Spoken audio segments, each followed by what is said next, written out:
All right, guys, let's get started. Hey, guys, my name is Lugi. I'm one of the care coordinators for the care team at Shift Collab. I'll be hosting today's session, and without further ado, I would love to welcome and introduce today's therapist who'll be running this workshop with us, Elena. Thank you for taking your time to speak with us, Elena. Thanks so much. It's really nice to have everyone here in the space today. Thank you for joining the webinar this evening. So take some time, get cozy as you join along with me for the next hour. Essentially, this content for tonight, why it was designed was it was specifically for post-secondary students who are looking for practical strategies when it comes to managing stressors and navigating a harsh inner critic. So we hope by the end of the webinar, you'll have some tools to use right away to test out. But before we begin, I do just really want to acknowledge that today's topic, burnout, stress, feeling overwhelming emotions, can sometimes bring up difficult feelings and can be triggering for us. And so please know that you're welcome to step away at any time if you need a break. Please take care of yourself in a way that feels best for you. I also just want to be clear that while this webinar is designed to provide education and reflection, it is not a crisis support service. So if at any point you find yourself in crisis or are feeling unsafe, please dial 911, go to the nearest hospital. In Canada, you can dial or text 988 at any time to connect with the crisis helpline, where support is available 24/7. The chat today is available for questions and for engaging with some light icebreaker prompts, but it's not monitored for crisis support. So please use it for sharing reflections, but just keep in mind the support for crisis if you are seeking emergency help. But most importantly, we just want you to know you're not alone and that support is available to you beyond this space. So I'm going to take some time just to introduce myself. My name is Elena. I am your facilitator for this evening. I'm a mental health therapist through Shift Collab. And if you've never heard of Shift Collab, it's one of Canada's online therapy practices. So they offer therapy all across Canada. For me personally, I specialize in supporting adults and students who are juggling stress, perfectionism, ADHD, and various life transitions. So I've had the pleasure of working extensively with post-secondary students for several years now, both in the mental health space, but also as an instructor. So I've gotten to witness a variety of different challenges during their academic journey. And so it was through my work with students where I've come to hear a lot of different experiences of like positive benefits. You have a flexible schedule, there's fun activities, there's various opportunities to learn like really interesting topics. But then there's also the other element of being a student that's a little bit more heavier, where it comes with having to juggle several commitments and responsibilities. You're navigating financial constraints, you're struggling with your mental health, but there's a part of you feeling like, I can't slow down. I don't have time to address this because I'm so busy. And so, in addition to those stressors, there's this added weight of pressure students place on themselves that can bring out this very, very harsh inner critic and can make students question their own self-worth. So it was through these stories that I witnessed that really have inspired the content you'll see in front of you today. The strategies that we're going to discuss and the tools we'll share with you at the end are things that I've had students test out and they've come back to me and let me know that it's been a positive experience. And so we're hoping today to share those tools to a larger audience for anyone that we think might benefit from it. And so here's to give you a better idea of what the information will consist of. So, in order for us to have these practical strategies to navigate our struggles, it's important to understand how they tend to manifest. So, we will explore what stress burnout means, as well as understanding what I mean when I say inner critic, like what is happening and why it matters. And then from there, we're going to dive right into the strategies. So we'll look at how do you check in with yourself? What are some quick reset habits you can build into your routine? How do you align tasks to match your natural rhythm? And tools to quiet your inner critic. But before we get into all the fun stuff, I do like to kind of get warmed up, and I thought it'd be fun to do a fun little check-in with the group this evening. So I like to use a scale of guinea pig. How are you folks doing this evening? Feel free to drop the numbers into the chat, especially because I know a lot of these are open to interpretation to what you see. But for me personally, like when I look at this, I'm a firm one. when I see that guinea pig, I just see calm, cool, collected, excited to be here. For myself, I'm interested in facilitating this topic. So that's where I'm at. But I'm curious, Luigi, if you see, because I know I can't see the chat right now, so feel free to share, folks, like what's coming up, what guinea pig is standing out to you right now. I mean, I feel like a one as well right now. There's a couple fives, a good five today, a five, five, Yep. two, five, a three.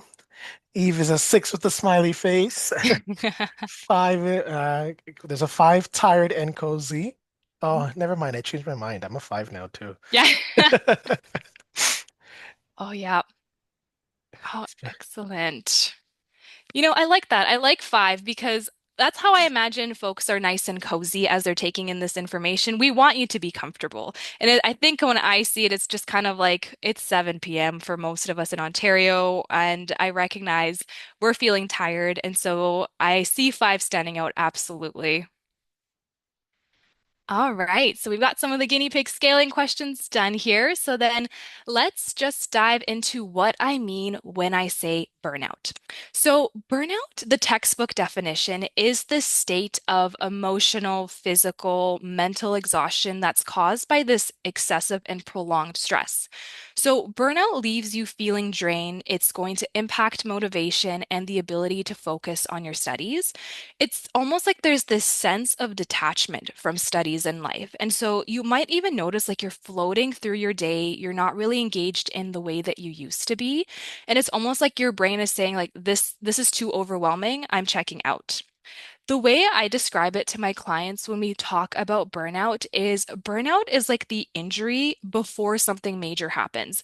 So when we don't address burnout, it can lead to more severe things, like it can lead to more significant symptoms of depression, anxiety. It can manifest with physical impact. And so I know a lot of folks may struggle to kind of talk about burnout because it's hard for them to see it. And so, if you were to even think of it as a physical injury, so if you are an athlete and you were diagnosed with a sprained ankle and you feel this pressure to keep going, nope, I'm just going to power through this pain, you're at risk of a torn ligament and all these other elements that could put you in that space if you're not giving yourself that rest. Burnout is the exact same way where if you're not giving yourself the proper rest and recovery, you are going to put yourself at risk. And I do recognize like stress and burnout sometimes are utilized interchangeably, but they're actually different in our cycle. So think of stress as the battery running low and burnout being the battery being completely depleted. And so just to give you some more information of like what that would even look like with a framework is recognizing where you are in the journey of burnout can help you take earlier, more effective action. So if you look at the first phase, it's the honeymoon phase. So this is the beginning when things are feeling fresh, exciting, manageable. You are, maybe it's orientation week. So there's a lot of high enthusiasm, energy. There's free food everywhere, lots of creativity, a lot of inspiration might be coming on. So you might be like, wow, I feel really satisfied. I feel very productive. I can take anything on. You're putting down all your deadlines in your planner. You feel good. But then what could happen from here is there could be the onset of stress. So after the honeymoon phase, reality might start to creep in a little bit more where you start to notice like, okay, is this stress? Maybe it takes longer to complete tasks, your focus is slipping, and you're starting to feel more fatigued. This is where those small warning signs are showing up. And so maybe sleep is harder and you're not really enjoying life outside of school as much. Then you enter the chronic stress phase. And so that is where stress is more persistent and frequent. It's no longer, I have some stressful days, but other days are good. It is a regular part of your work life. So maybe you start to miss deadlines. You are procrastinating. You are pulling back socially. Maybe you're noticing you're becoming more agitated at others. And then the stress starts to spill into your home life too.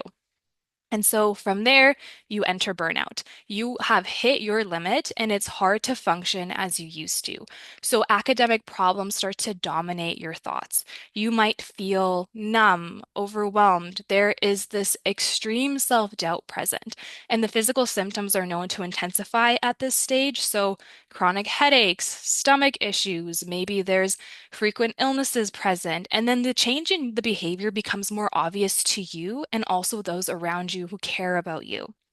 But it's stage 5, that's the habitual burnout phase if burnout isn't addressed. So, what that means is that your baseline is burnout. You live in burnout, and then from there, that's where it can manifest with chronic mental and physical fatigue.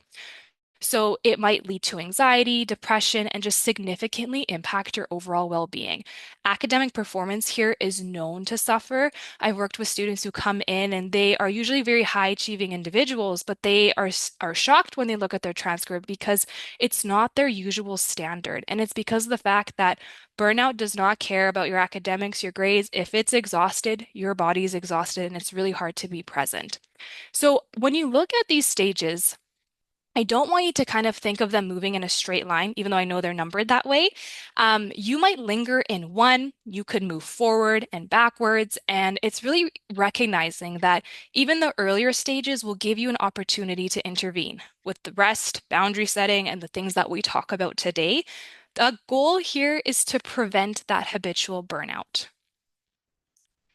And so on this slide, you'll see a set of burnout scaling questions. And so I do want to preface this by saying they're not here to label you or diagnose you, but instead to serve as a mirror. So maybe helping you pause, check in with yourself, and just noticing the signs that your energy and well-being might be slipping into that burnout territory. And so, Shift Collab does have a link to utilize a burnout assessment scale. So feel free, once you've looked at these, if you're curious to kind of see what other types of questions are related to maybe assessing burnout, that can be utilized for you. But let's walk through some of these together. So let's just say maybe you're noticing, like, oh, I'm feeling run down. I'm drained of physical and emotional energy. And that is very, in that space, burnout isn't just about being busy. It's like feeling like your tank is constantly empty. You might notice you're dreading school. So maybe class and assignments that used to feel challenging, but in a motivating way, are no longer the case. Now, just the thought of logging into your platform is filling you with dread. And so it almost shifts from interest to avoidance. Another one is waking up tired, even if you're going to sleep early, noticing that small tasks take so much out of you. Like, for example, think about sending a short email to your professor or doing a 5-minute chore. It feels like climbing a mountain. That's not laziness, it's your body telling you it's heavily depleted.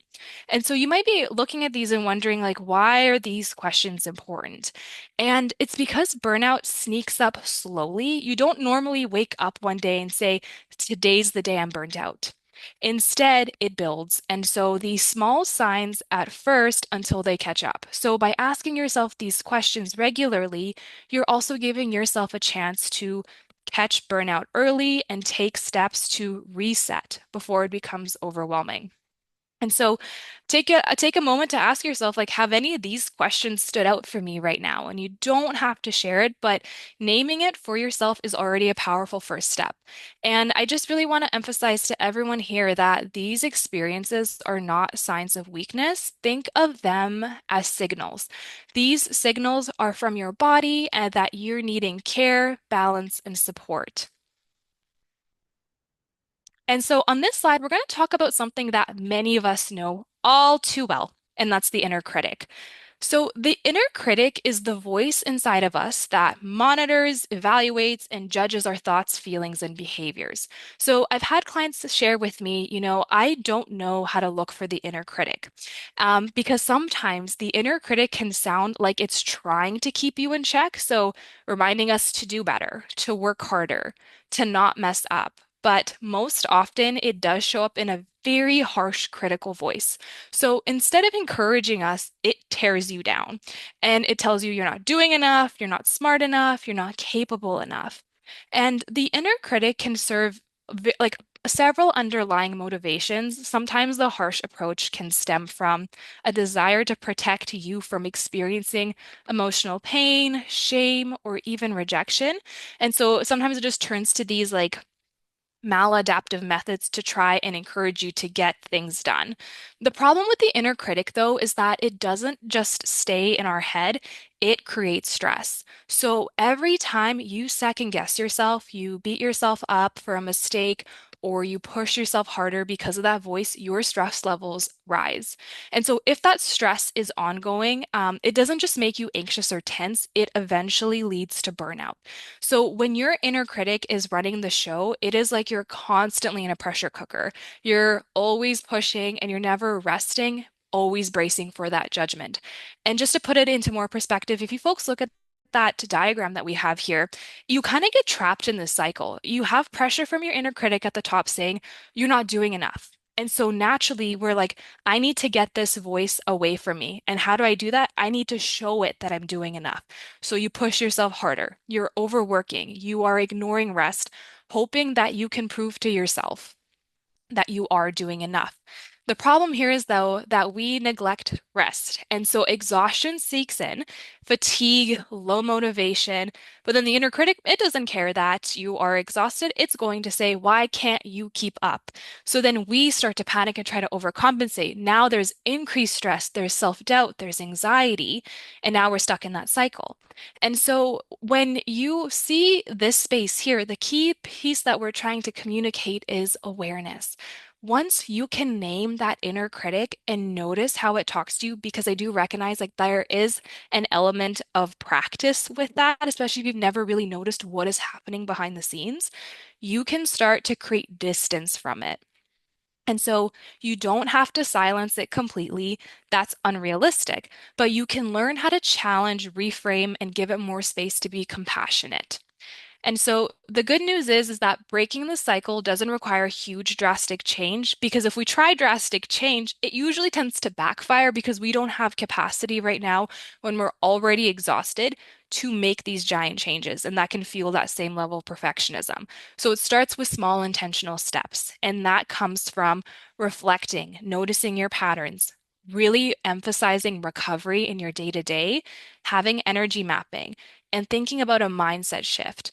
When you put all of these pieces together, you can start building that cycle of sustainability instead of burnout. The beauty is that like you don't have to do them all at once. If there's anything you take away from how I approach things, it's picking small steps, small intentional steps and starting there. So, we're going to start with our first strategy here. And so, the power of reflection in managing stress and burnout is that you sitting with our thoughts and feelings can truly foster self-awareness and allow us to notice our patterns. So, many of us spend our days moving from one task to the other, from class to assignment, and we're not really present. We're a lot more on autopilot. And so you probably know that feeling of like just going through the motions. You wake up, you eat, you sleep, repeat, but reflection will interrupt autopilot. So it's going to slow down your thoughts and create space for actual processing instead of letting that stress pile up in the background. And so when you think about it in that way, you might ask yourself, like, well, how do I check in with myself? So the big question here is how do you normally approach these things? Because when we think about reflection, sometimes people say, I think I reflect, but I'm not really sure. So, do you engage in mindful moments? So, it doesn't really look like having to sit on a meditation cushion for 30 minutes. It can be as simple as just taking a few moments out of your day to pause and take several slow, deep breaths. So, as you do that, what I'm encouraging you to do is pay attention to what's happening in your body. Notice if your shoulders are tense, if your jaw is tight, if your stomach feels knotted.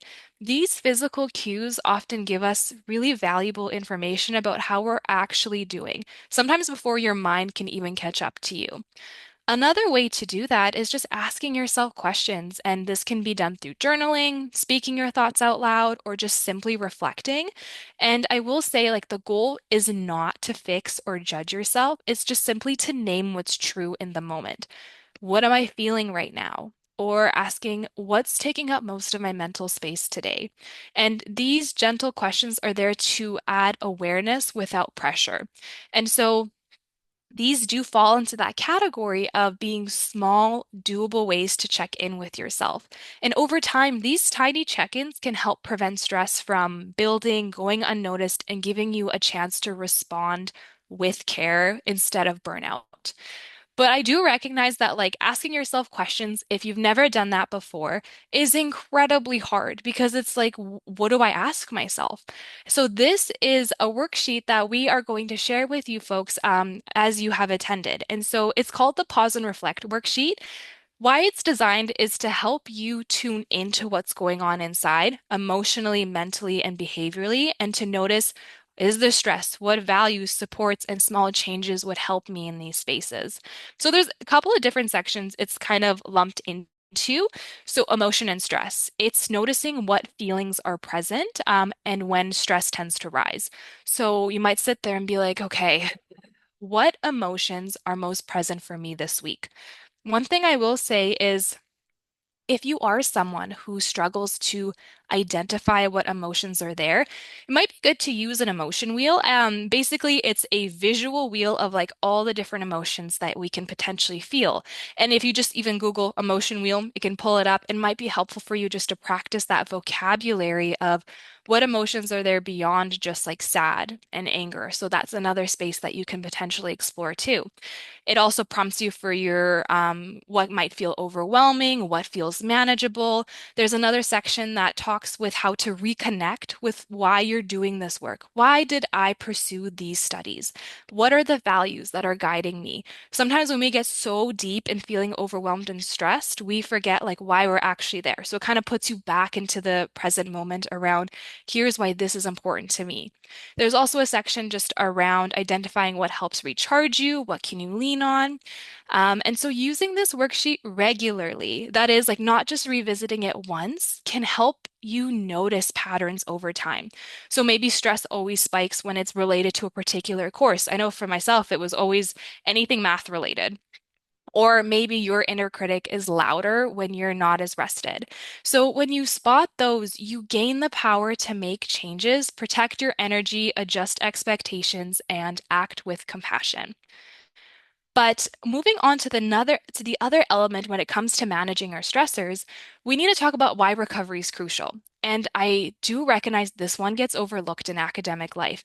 Many of us may treat it like a luxury or a reward that we get after you get everything done. But the truth is, rest is not optional. It is part of your academic toolkit. One thing that I've witnessed in my role with post-secondary students is that a lot of students tend to wear sleep deprivation as a badge of honor of the fact that they're working hard. So I hear students really almost share their experience of, I had to pull an all-nighter, I'm working so hard. And so it's almost like swapping stories of how exhausted we are. But the thing is that recovery is a preventative measure. It interrupts the cycle of burnout before it takes hold. So, one of the things that we really want to emphasize too is that rest supports memory consolidation. And so, this is backed by neuroscience, where when you sleep or even when you take short, restful breaks, your brain is organizing, storing, strengthening the information that you're learning. And so that's why pulling all-nighters can backfire because you've put in so many of these hours, but then your brain hasn't had the chance to truly digest and lock that knowledge in. And so your attention and your focus might also be impacted because you can't expect yourself to stay sharp if you are running on empty. And so when you give yourself regular rest, you're not losing productivity, you're actually improving the quality of time that you spend working. And so now that we've kind of explored reflection, recovery, I want to share another tool that we're going to send to you guys after we're done in the space, but it's called the 50 Ways to Recharge and Practice Self-Care. And so the idea here is that we know we need to recharge, but sometimes we don't know and like what are all the possibilities. I recognize like we tend to default to doom scrolling, laying on the couch, but then it's not necessarily nourishing us in the way that we need it to. So this worksheet is almost kind of just like inspiration. What are additional ways that maybe I haven't engaged in recently that I know have been helpful in the past, but I just forgot about it? So this helps you find things that feel restorative and just simply pleasant. But I will say everyone is different. And so even though there's 50 things on there, all 50 may not feel that they recharge you. What recharges one person might drain another. And so having an idea of just like what might be resonating with you as you look at this list could be something to think about. What I would say is that if this is the strategy you want to try out this week, pick one or two that feel manageable. Don't try to overhaul your life or do dozens of new things.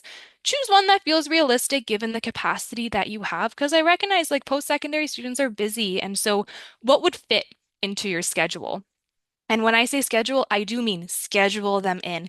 Put them in your calendar, set reminders, because recharging activities are more likely to happen if you actually plan for them, not just hope that the inspiration will come up. Because especially when we're feeling really tired, the idea of planning something in the moment will be a lot harder. If it's already kind of set in stone, it takes a little bit less of that thinking that we need to put into that space.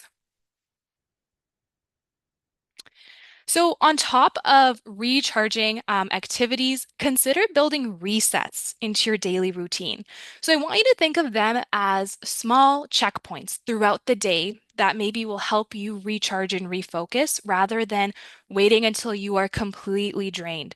So, let's kind of look at the four key resets together. So the morning reset is how you set the tone for the day. So a simple reset here is practicing mindfulness first thing in the morning.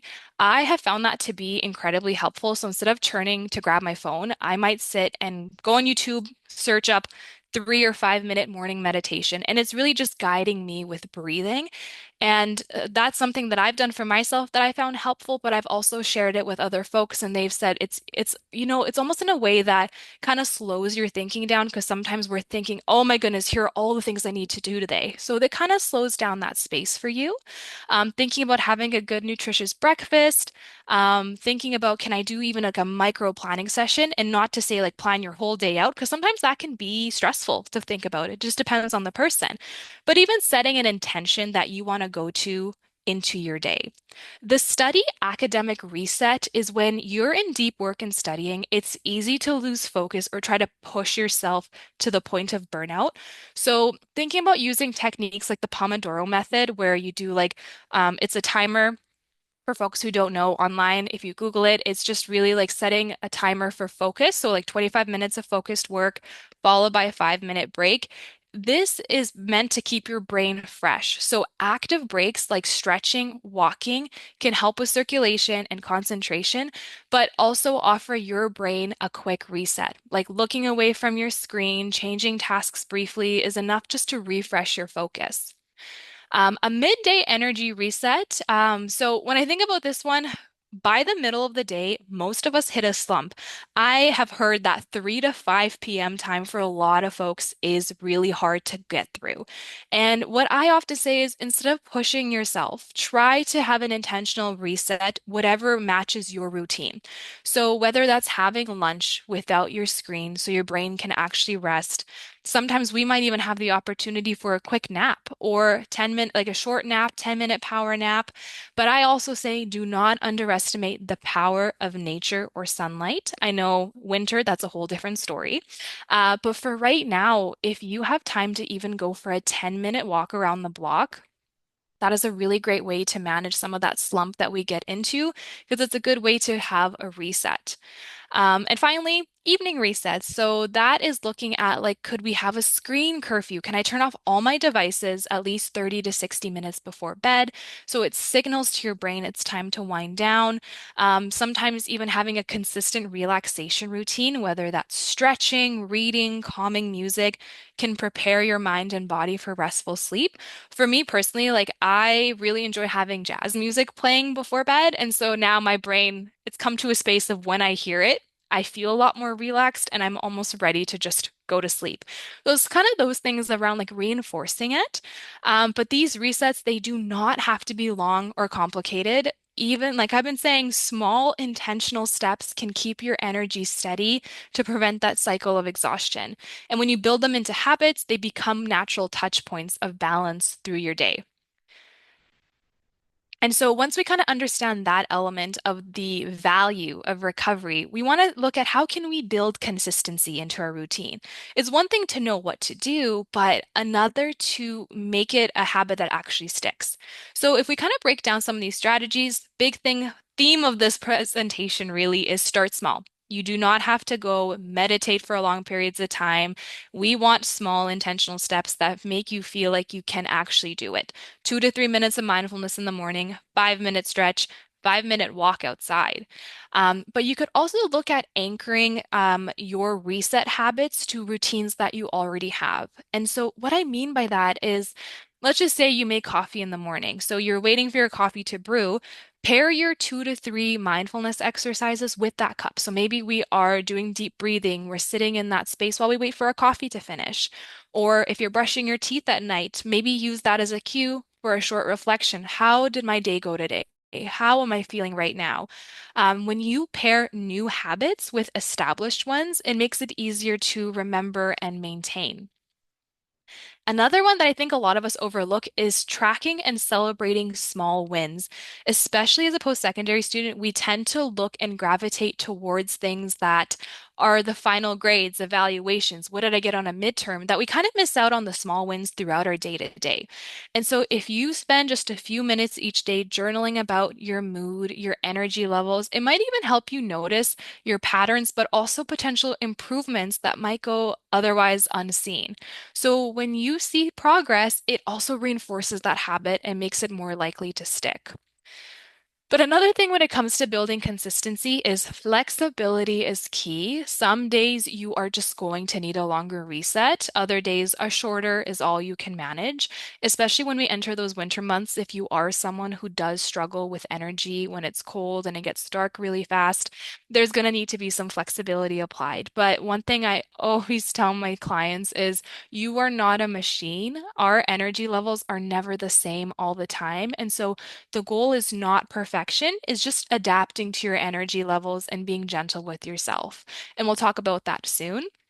And finally, I'm like a broken record about sleep at this point, but I just really want folks to see that daily reset habits are far less effective if you're not getting adequate sleep. So if you're aiming for 7 to 9 hours each night, it's going to serve as that foundation for all of energy management. So without it, even the best resets won't be as restorative as we'd like. And so I wanted to take a pause here and kind of invite folks into the chat around what is one reset habit that you find has been helpful for your mental health? Because I can list things, but sometimes I find we all have something individualized, something unique that we know works for us. And it's good to get inspo from the group around what might be effective for one person, might be effective for someone else. So we'll just kind of open the chat right now and give it a few moments. I know for me, whenever I feel like I need to reset or just like, get a refresher, it's funny, but I just go to Walmart and I just walk around Walmart every single aisle and I usually end up buying stuff I don't need to buy, but I just walk around every aisle. It's just like nice to just be out of the house, see some people. Some of the messages we're getting are Talisha said, I love meditation or going for a walk. Joseph said, shutting off the radio in the car randomly while driving. Oh, I feel that one. hmm Leon says, going for a run. Bernice says, I like going to the gym. Colleen says, cuddle my cat. Oh, all excellent things coming up.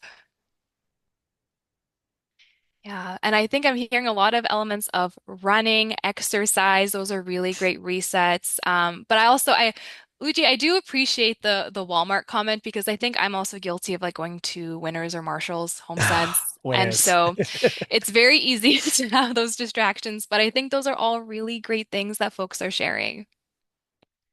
Excellent. So then we'll just keep trekking along here.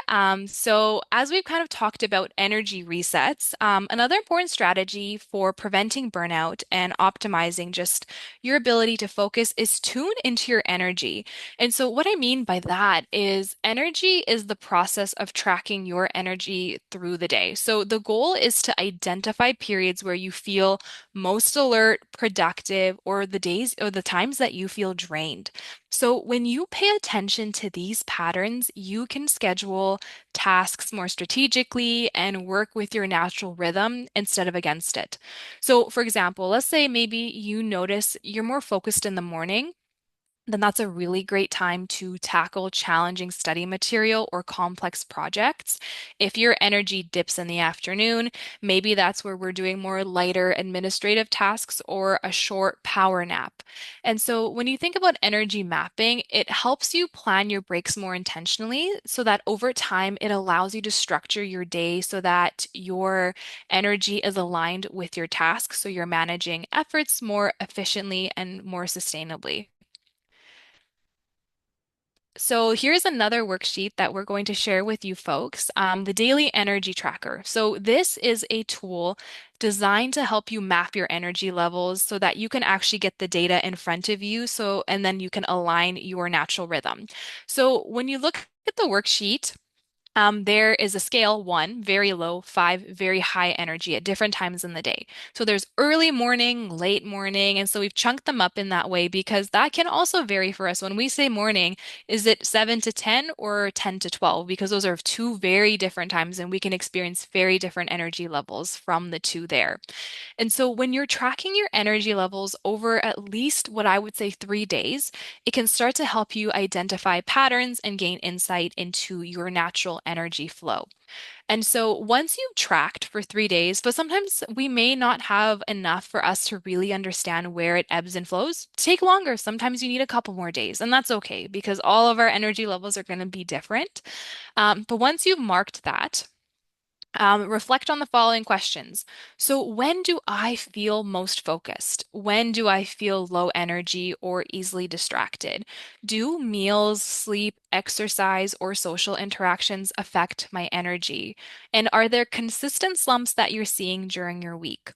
And so you want to use your insights. Once you've gathered that information, you gather the data, you can try to match those tasks to your energy level. So when there's high energy times, that is when we're doing, like I said, those complex projects, we're studying, we're reviewing material, we're problem solving. When we have medium energy, maybe that's when we're doing the group work. We are organizing, we're doing errands, we're doing chores. When there's the low energy times, opt for, if possible, relaxation, light movement, reading, self-care activities. Because once you have those reflections, it can help you create an action plan, which that worksheet will prompt you for. Identifying your best time for focused work. How do we protect that time for you? How do we have some of these spots as non-negotiables? Recognizing that when your energy dips, you plan activities accordingly. And one thing that I really want to emphasize is that energy mapping is not a hack to be productive all the time, but it's noticing when your body's rhythms, and giving yourself permission to rest when needed. Sometimes it might help kind of connect that reason of why it's valuable. If we struggle to rest, if maybe we have this data, like this data for energy mapping that okay, I do have slumps all the time. Maybe it is okay to allow myself to rest here. But one thing I will say is I recognize as students we don't have a perfect schedule. So if our course schedule doesn't align with kind of how we've mapped things out, just consider aligning tasks. Like smaller tasks to your energy. So, trying to save lower energy tasks during your sluggish times and putting heavy lifting, even if it's like 30 minutes into your more ideal window, if that's possible, we kind of just are flexible and try to meet ourselves with what's possible with our schedule. So this is kind of just an example of how a schedule without energy mapping might be versus a schedule with energy mapping. So I just want you to assume like this student tracks and notices their energy peaks mid-morning and early evening, but dips after lunch. So if you kind of compare the two, you can see that the person on the right with energy mapping is being more intentional with just the way they reset and set the intentions for their day versus the student on the left, from what I'm seeing, it really is just powering through, pushing themselves beyond the point of exhaustion without really having those intentional breaks set out through the day. So that's just kind of an idea to get a perspective of like how this could vary per person and how it really is going to be very unique and individual to your own needs and schedule. So let's kind of talk about that inner critic. So, what we're looking at right now on this slide is very common thoughts that many of us believe about ourselves. thoughts that often fuel your stress, your self-doubt, and even burnout. And so this is examples of that inner critic in action. And so I just want you to take a moment and read these statements. Having thoughts of, I'm not smart enough to pass the class, everyone else understands this, I'm the only one struggling, I'll say something dumb in this discussion and embarrass myself, I am lazy compared to everyone else, and the list goes on. And so, if these thoughts feel familiar or even automatic, that might be a sign of the inner critic showing up without us even truly noticing it. The problem isn't that we have these thoughts. It's that we believe them without questioning them. So when you're accepting them as truth, they will influence how you act. You might avoid participation, you are overworking yourself, you're feeling anxious and unworthy, and these thoughts are not facts. And I'm going to say that again because sometimes we do forget that all the thoughts we have are not always 100% accurate. They are not facts. They are interpretations, and they're often harsh and distorted. And so, on average, we have around, I think, 6,000 thoughts a day. So, meaning that we don't have as much attachment to some of the thoughts that we're experiencing, whereas others have a more significant hold on us because we're choosing to place so much more weight on these thoughts. And so, by noticing the exact statements that your inner critic really likes to kind of gravitate towards, you create a pause between that thought and your response. And so you can start asking yourself, is this actually accurate? Is this a helpful thought? What would I say to a friend in this situation? When you start to kind of even question it even a little bit, it will give you an opportunity to challenge or reframe that thought instead of letting it drive your behavior. Because similar to kind of that cycle that we described earlier, because we don't challenge it, we just panic and let it drive us to this level of burnout. And so we're going to talk a little bit around noticing and naming that inner critic. So once you've identified, okay, here are the thoughts that the critic is telling me, the next step is to notice and name it. This is a key skill. It might seem very small, but it creates space between you and that critical voice. And so when that inner critic shows up, I don't want you to try to fight it, push it away. I just want you to notice it. What is it saying? How does it make you feel in your body? Sometimes what I tell folks is if we're trying to build that practice of the awareness, that anytime you notice a spike in anxiety, your mood shifting significantly, I want you to take a pause, be like, what was I just thinking about right now? What set me off? And is it the inner critic that's present? What can also be helpful is to identify the type of inner critic. So sometimes people name it, oh, it's the perfectionist in me, it's the comparer, the skeptic. When you recognize that flavor of critic, it can also help you understand the motivation behind it and can just make it seem less daunting. Sometimes folks like to even label it or give it a persona. So, like Judge Judy is one that I've heard a lot. And because when you name your critic into something a little bit more lighter, it's kind of really create something of like, oh, this is more tangible and it's separate from me. It's not me, it's just this element having that thought. And I just really want to remember, folks, that this is a voice, it's not the truth. Thoughts are not facts. Your inner critic may just be really loud and persistent. And sometimes when it's loud, we think, oh, it's so loud, it must be true. But it does not define your abilities, your worth, or your potential. And so, just to get into the habit of challenging that inner critic, this is another worksheet that we've created specifically for the navigating your inner critic. And so, when you look at this worksheet, the first step is to spot that inner critic. So begin by recalling a recent situation, like I said, where you notice like self-doubt, your mood shifting really significantly, and just get curious, like what was the situation? What exact tone did your critic use? How did it make you feel emotionally and physically? From there, we identify the voice. It might also be helpful to reflect, does that voice remind you of anyone? What is that main fear underlying the criticism? Is there this really strong hold of fear of failure, fear of being rejected, being embarrassed? So when you recognize like the source of this voice, you continue to diminish that power and you help separate them from your own authentic self. And then we get into challenging the critic. So, like we kind of mentioned earlier, is this thought 100% true? If I presented this to everyone I know, in my life, would they all agree with me 100%? Or does that scale actually decrease when I try to think about the accuracy of this thought? Another thing that can be helpful is really leaning on what evidence is supporting this thought and what evidence is contradicting it. And so, if a friend came to me with this thought, what would I tell them? This is really just encouraging that challenging skill of questioning the thought. Because if you've never done that before, it's going to feel awkward. And I definitely recognize that. But I say lean into that discomfort and see what happens the more you do it. Especially because we might realize that a lot of our critical thoughts are more so assumptions rather than facts.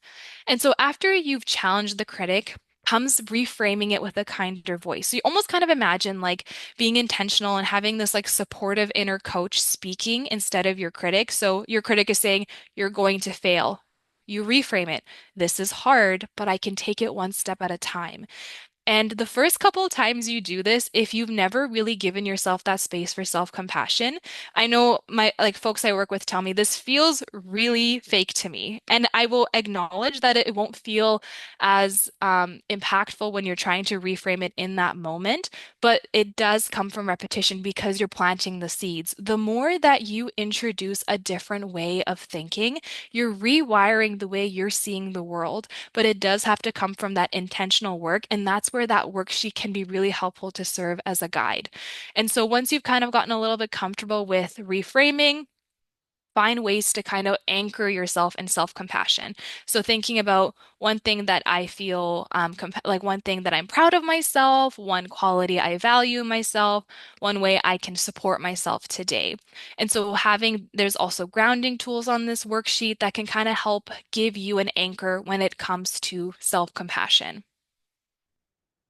So this is kind of the other element of that worksheet that we were talking about, where you'll complete these prompts, but then there's also a grounding tool that you can initiate, picking a phrase or image to use when that critic shows up.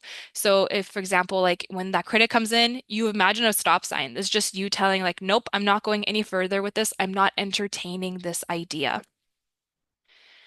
Once we've learned to notice and name the critic, we look to flip the script. And so it means kind of what we mentioned about reframing, like taking these harsh, self-critical thoughts and intentionally reframing them into more supportive, realistic statements. So if you look at these examples, critic might say, you're not doing enough. So instead of believing that, you flip it. You know what? I hear it, but I'm doing the best I can right now. And so you're acknowledging your effort rather than trying to shame yourself. Your critic might say, everyone else is smarter than me. We flip it. I learn at my own pace, and that's okay. This reminds you that comparison is unhelpful and your learning journey is always going to be unique compared to other people.